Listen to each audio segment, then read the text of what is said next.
My name is Sylvia. My name is Zoe. My name is Laura Wildhirt. My name is Jack Wildhirt.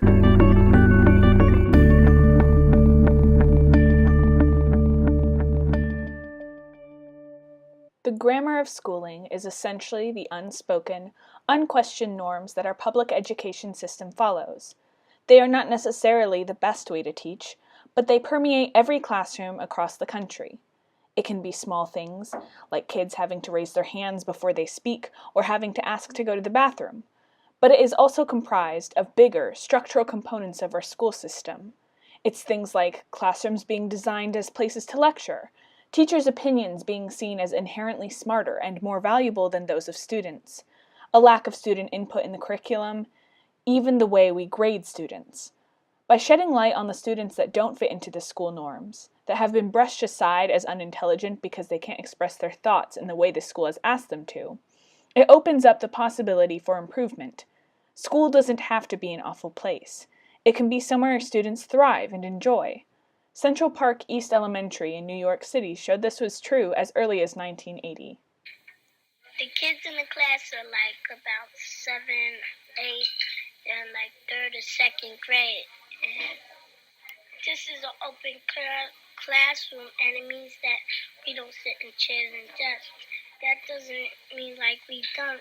If we want to read anytime, we could. If we want to type, we could. If we want to work on some kind of project, we could. In my other school, I used to sit in desks. If you wanted to go to the bathroom, you say, "Teacher, can I go to the bathroom?" And she'll give you a pass and say, "Go ahead." If she's a mean teacher, she says, "No, now sit down."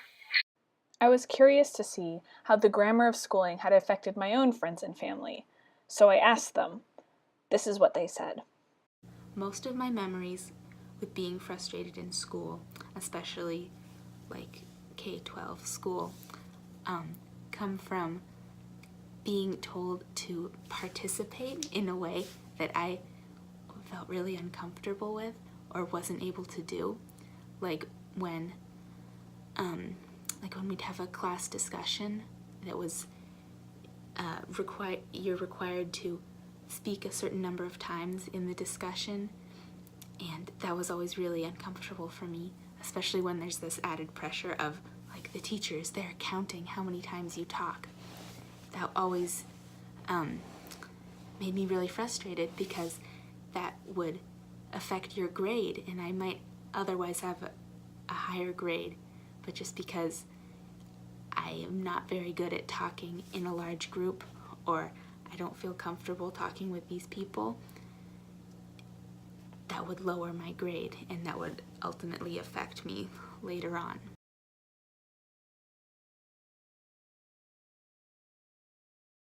First time I was really frustrated was when they gave us these like multiplication tables.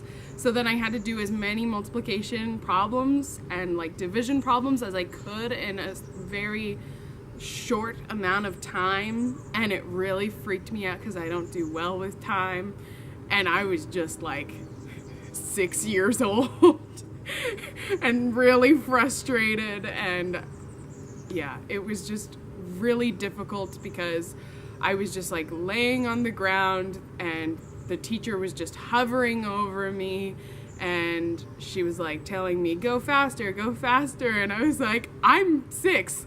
Multiplication is hard.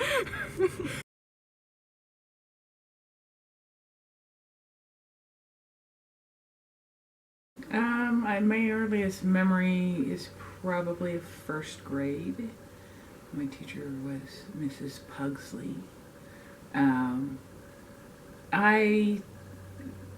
We would have math, and math was a workbook, and you were supposed to do page 8 and 9, and they were given like half an hour to do page 8 and 9, and I probably could do 10 to 15 pages in that time, and I finished the whole book before Christmas break, and then I was she didn't know what to do with me because I was so far beyond. I knew my multiplication tables up to 12, and I just had nothing to do. So they stuck me in a second grade class, which was frustrating because I didn't know any of the kids, and I came into the middle of second grade math, and I wasn't there yet. So I missed a lot of, I just remember being in there and not really understanding what was going on.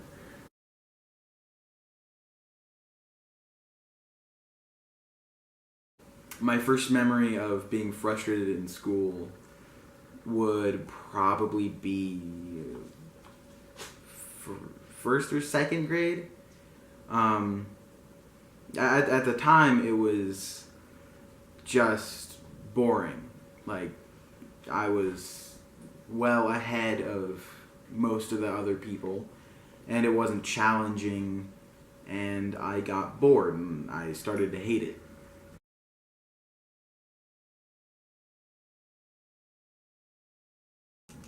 I feel like the way most classrooms are structured from day one is done incorrectly. It promotes a lack of questions and discussions, and I've always hated asking questions, and I don't really know why, but I always feel stupid or out of place when I ask questions, and I think it's because of how the classroom is structured, where you stay silent, wait for the teacher to be done, don't speak out, and it's weird. We don't think about it, but it's weird.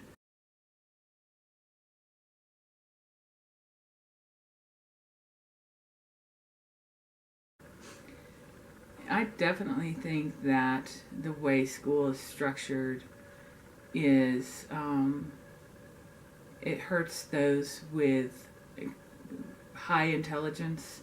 It's a lot of spoon feeding, the way they have to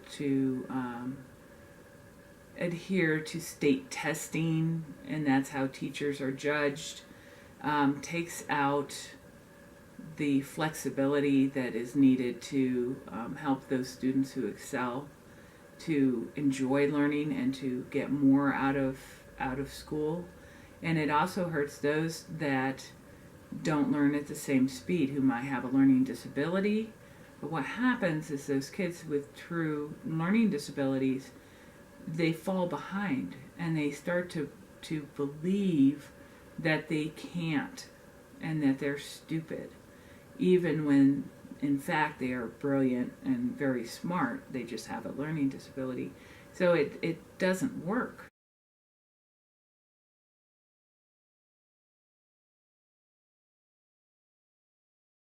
As a child, it is so difficult. At least I know for me, it was so difficult to just sit still and try to remember every single thing the teacher told you.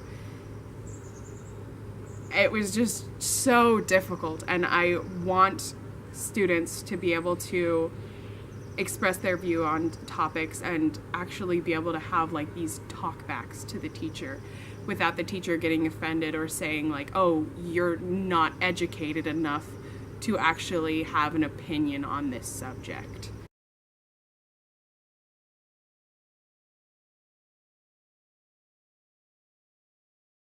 I feel like a lot of people are really struggling in schools in ways that they don't have to be. It doesn't mean that they're not smart. It's just maybe the way they act at home, the way that is totally normal and fine for them to act and behave at home.